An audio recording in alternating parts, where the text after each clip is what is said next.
नमस्ते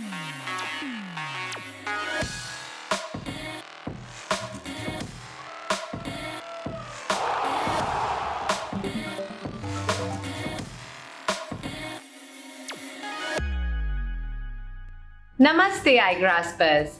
इस सप्ताह के समाचार कैप्सूल में आपका स्वागत है। किसी भी अच्छे काम की शुरुआत कोशिश करने के निर्णय से ही होती है।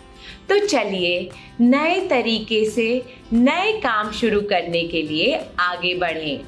इस सप्ताह के मुख्य आकर्षण हैं दुनिया में सबसे अधिक शक्तिशाली सेना वाले देशों की सूची में भारत चौथे स्थान पर, ऑस्ट्रेलिया में पिछले 60 साल की सबसे भयंकर बाढ़, फिनलैंड को महामारी के बावजूद चौथी बार दुनिया के सबसे खुशनुमा देश का दर्जा मिला, कई हफ्तों के बार बार भूकंप के बाद आइसलैंड में ज्वालामुखी फूटा, नासा ने चांद पर अपने एस्ट्रोनॉट्स भेजने के लिए आर्टेमिस मिशन के लिए सबसे अधिक शक्तिशाली रॉकेट का सफल परीक्षण किया, भारत ने फाइनल T20 मैच में इंग्लैंड को हराकर श्रृंखला जीत ली और अंत में हमारा बेहतरीन F2 सेगमेंट।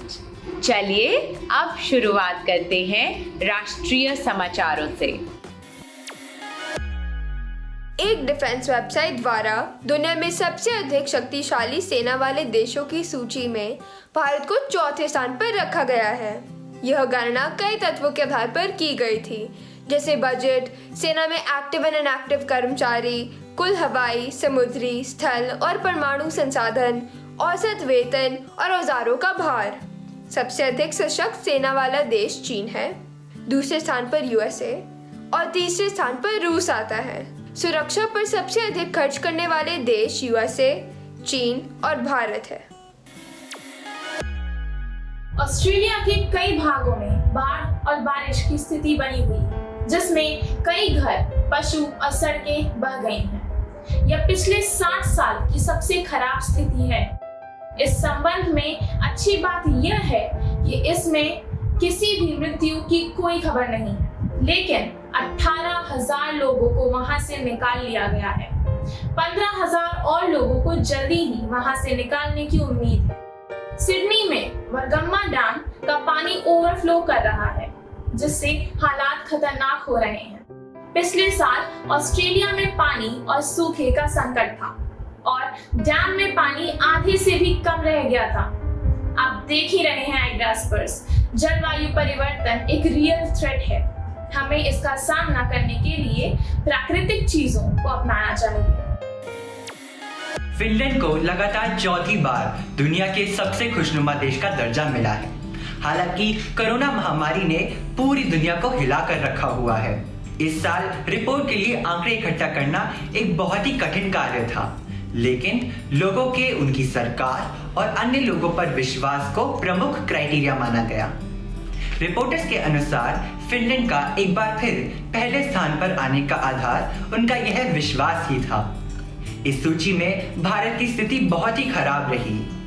149 देशों की सूची में भारत 139वें नंबर पर आया। इसमें बदलाव लाने के लिए हमें अपने आसपास के लोगों के साथ बेहतर संबंध बनाने की जरूरत है। भारत के 75वें स्वतंत्रता दिवस के कई महीने पहले कनाडा की क्यूबिक सिटी में एक प्रसिद्ध होटल में महात्मा गांधी की एक सुंदर मूर्ति स्थापित की गई। होटल दे ग्लेस ने शुक्रवार को 7 फीट ऊंची महात्मा गांधी की मूर्ति स्थापित की। मूर्ति बनाने वाले आर्टिस्ट का नाम मार्क लिपेयर है। वे क्यूबिक सिटी में जाने माने आइस स्कल्प्टर हैं। टोरंटो में स्थित भारतीय दूतावास द्वारा इस भव्य मूर्ति की तस्वीरें ट्विटर पर पोस्ट की गई हैं। नासा ने इस हफ्ते आज तक का सबसे अधिक शक्तिशाली रॉकेट लॉन्च किया। इस रॉकेट में केवल 7 सेकंड में 1.6 मिलियन पाउंड के थ्रस्ट की क्षमता है। स्पेस लॉन्च सिस्टम यानी SLS द्वारा बनाया गया यह अभी तक का सबसे बड़ा रॉकेट एलिमेंट है।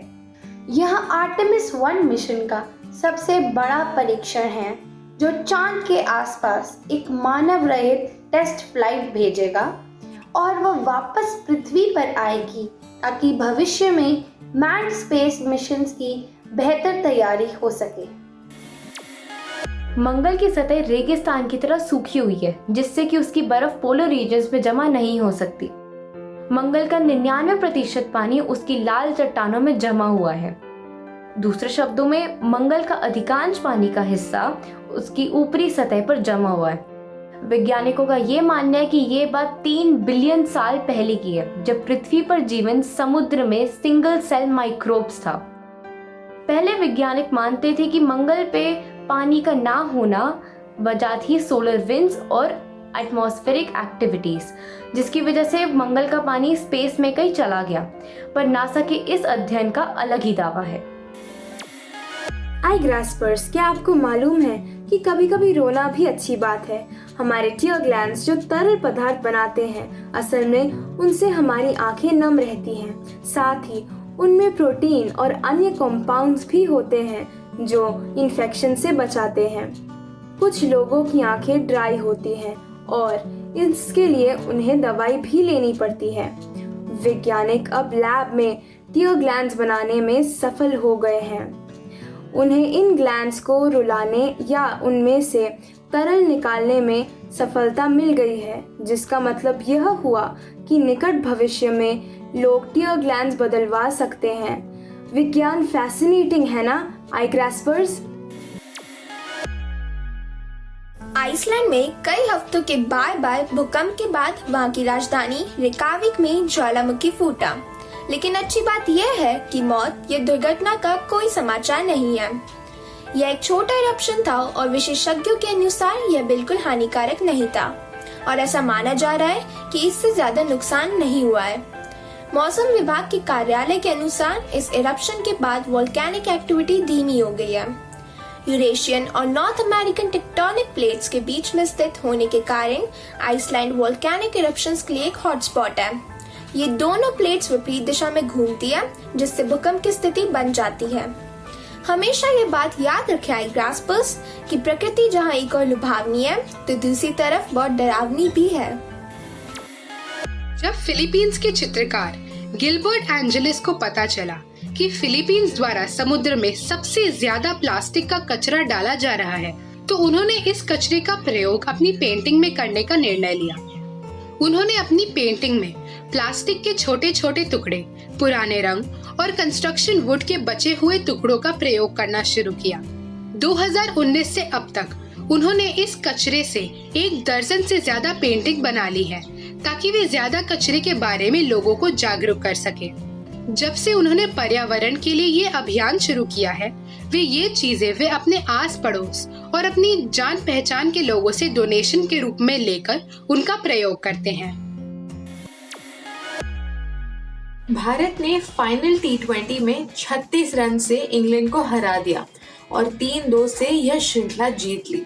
रोहित शर्मा और स्किपर विराट कोहली ने पहले 9 ओवर में 94 रन की भागीदारी की।